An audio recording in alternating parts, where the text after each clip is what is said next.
I want to start this video by uh, addressing my concerns and my daily routine or weekly routine. It's still one of my best, my ability to film. It would be best to film 1 week per video, as I haven't done so in the past week or so. I think we get it started with this week's video content. So it's been 2 weeks since I posted another video. So how was my 2 weeks? Update myself that I just finished two immensely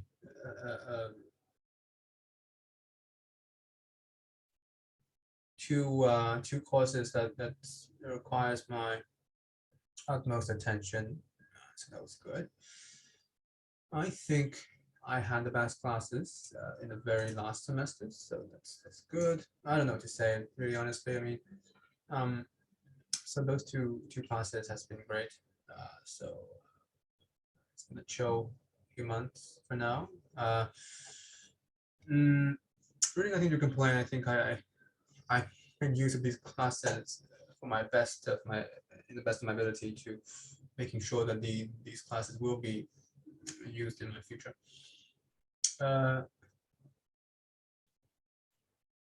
Suppose my learnings, I've been reading books from the School of Life, a UK publisher, where they had partnered up with certain authors from the world, mostly the West, obviously, and to write philosophical, life-wise texts regarding life, philosophy, psychology, and all that matter, really. It's a really good read, by the way. So yeah. I don't know about this week's sharing, really. It's been a hell of a week, with things ending. It's a good thing, but there's always this feeling of things not ending, right? So having been through, I've been through this sort of schedule of working and working and working nonstop, you will somehow think and reflect upon some of your decisions and your ways of working, your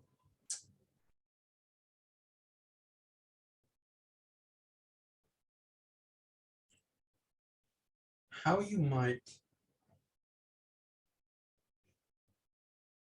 live a simpler life. I perhaps I should start with this, with a more of a topic that somehow bothers me for a really long time, and that's why I study philosophy and why I read philosophy. What's been at stake here is the birth of an individual.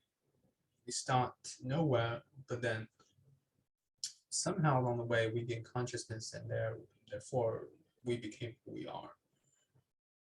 And it's just been surprisingly and stagnantly difficult to apprehend. So with regard to thinking so much, thinking too much, or overthinking, or deciding on when or what should one do in their life,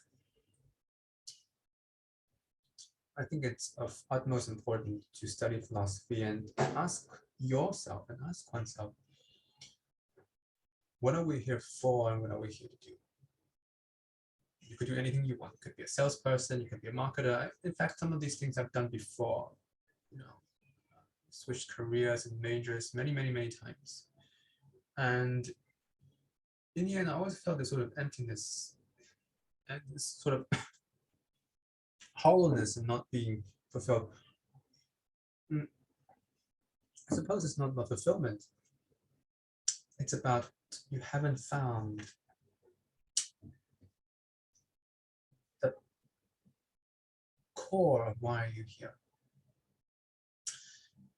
Western philosophy argues that the more we obtain, the happier we are. And it's that part of majority part of Western philosophy. Eastern philosophy would argue that the less we have, the happier we are.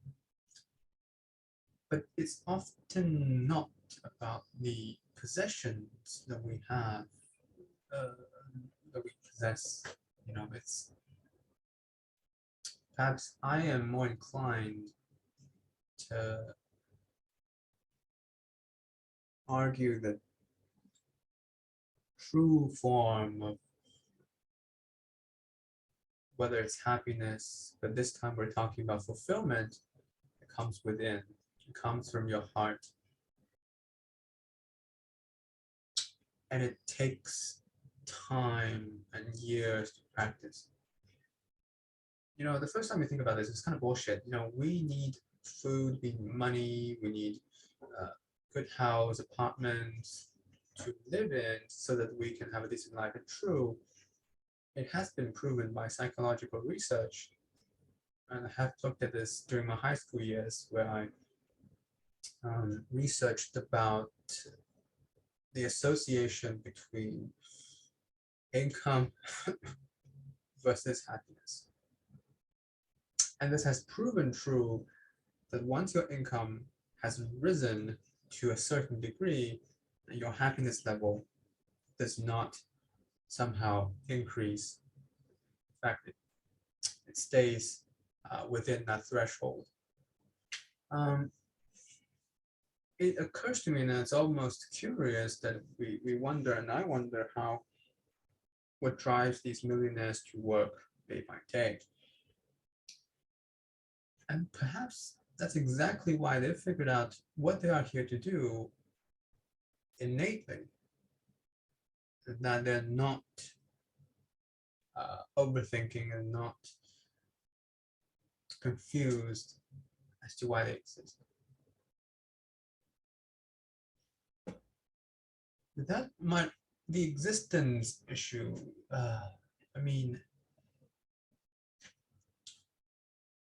it's a difficult one, something I don't know if I can ever figure it out. But with that being said, it will always be in the back of my mind to source that problem. And one thing I've heard about,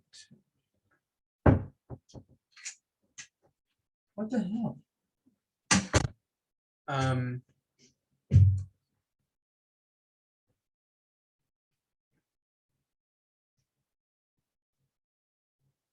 Was this idea of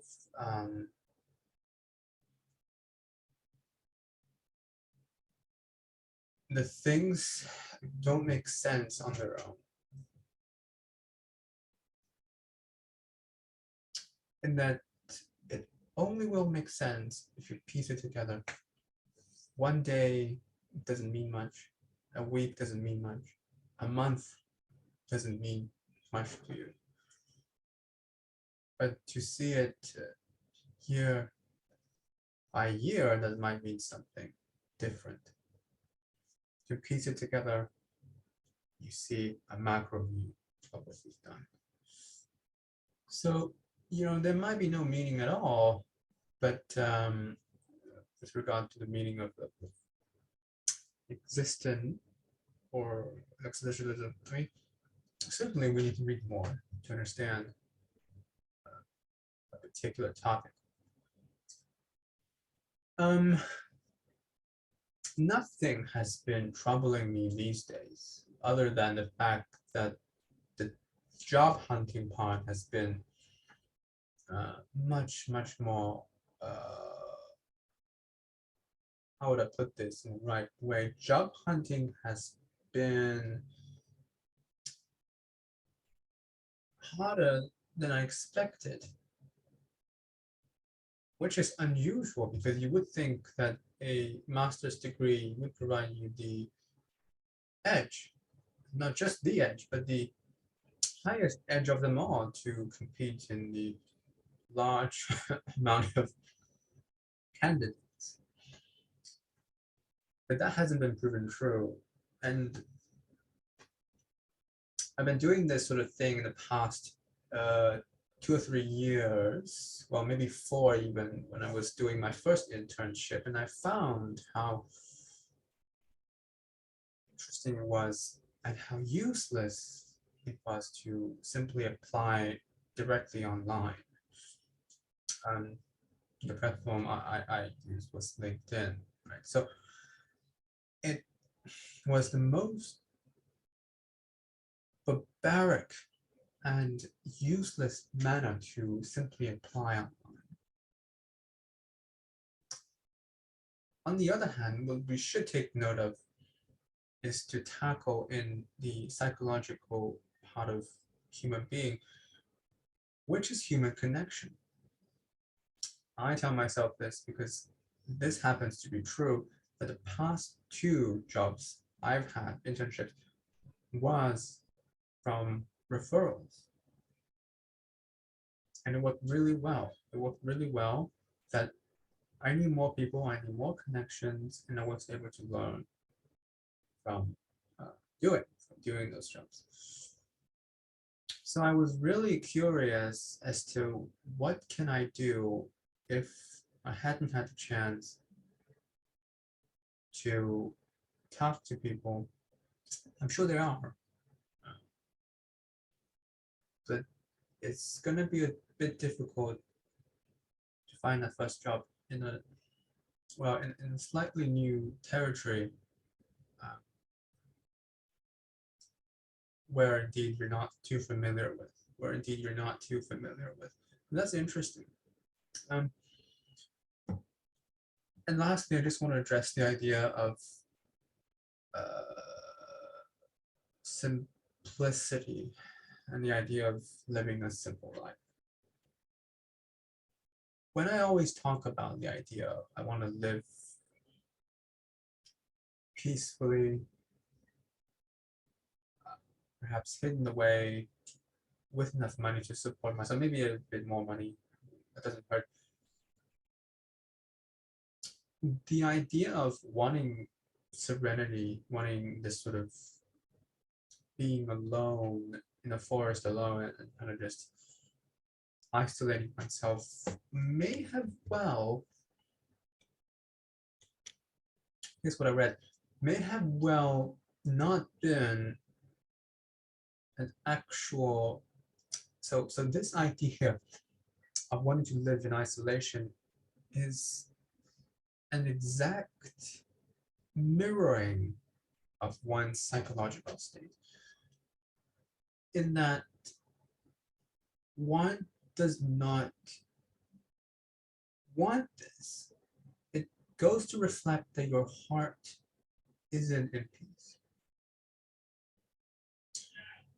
Certainly not arguing that wanting to be living alone in a forest is somehow frowned on, but I have reasons to believe that it starts within, that one doesn't have a serenity mind, so that this person, in this case, me, wanting to escape the busy lifestyle to um, almost accomplish, it's like you're acting out. You want your outside to calm the F down, but then you, the inside you, has this internal struggle. So it's the you that you need to fix and not the outside world that needs to calm down, because this goes back to the idea of whom can you control and whom you can. So I often think about this, mm, busy city life or not, the peace of serenity is within your control and within you to take charge of. Um, how would I put this to an end? A lot of the things I'm thinking as of this moment is not unrealistic. Some of them are in the future, some of them aren't. Um, to think about these things is cool, but when someone is thinking, for me,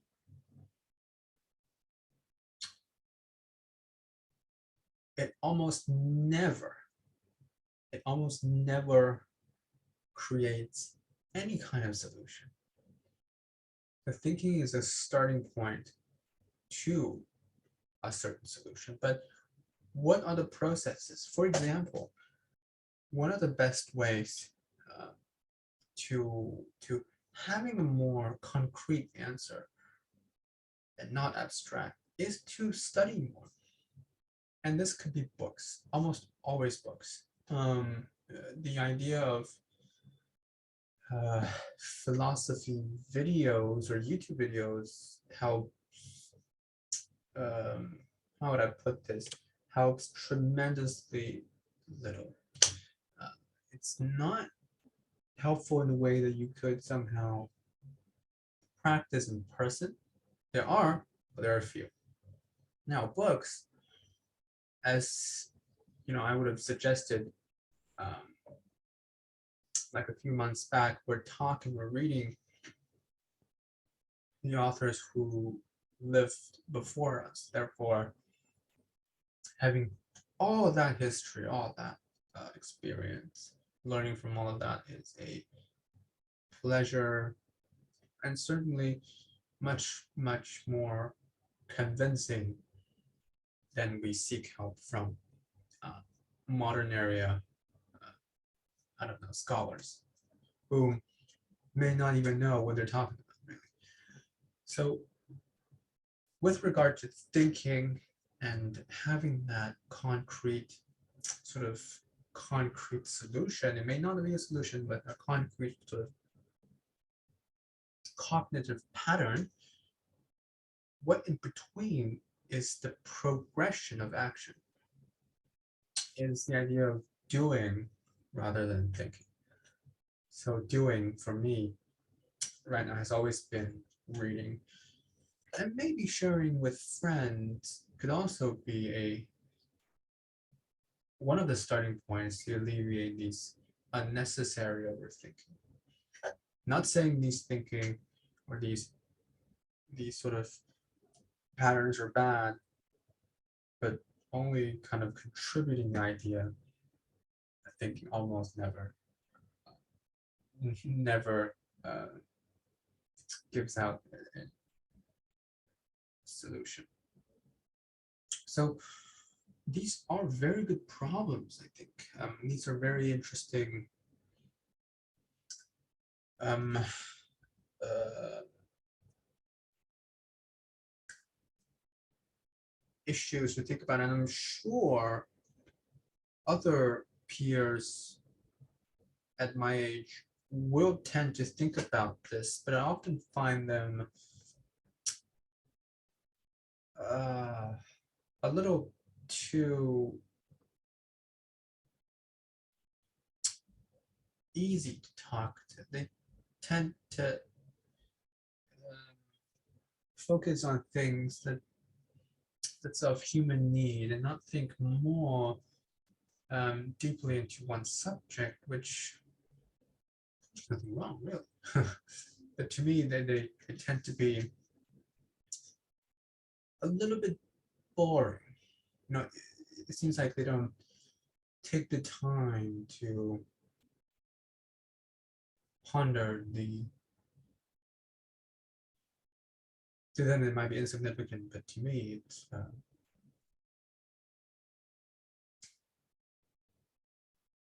it's like life and death. Anyways, I think we've had enough.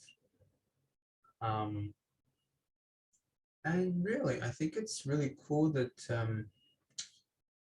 we get to think about this as a conscious human being, and it really is interesting that we get to uh, live in this era where the future can be, to me,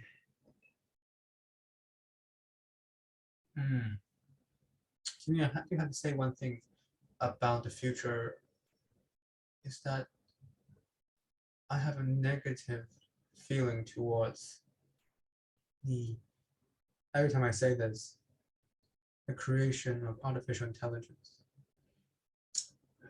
They are supposedly help us, but perhaps I watch too much anime or cartoons, but the creation of another intelligence, a being, will, in my deepest fear, destroy our entire species. Just like our creators who perhaps once upon a time abandoned us in this planet to live or die as our will. So, but once again, I'm into this loop of thinking, okay, I've been talking for a few minutes. Wow, it's been long. So it wasn't a very decent video. It was a bit different from the previous ones, but I hope someday, if I ever awkwardly click back and watch these videos, I'll find them as if I was working on my portfolio and kind of scrolling my past work and find them, geez, why would he say this?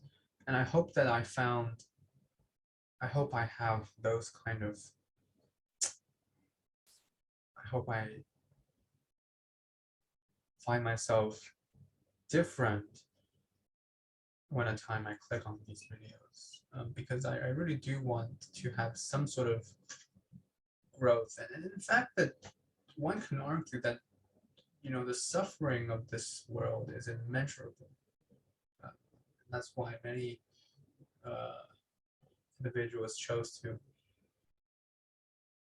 path of religion to help and ease their pain.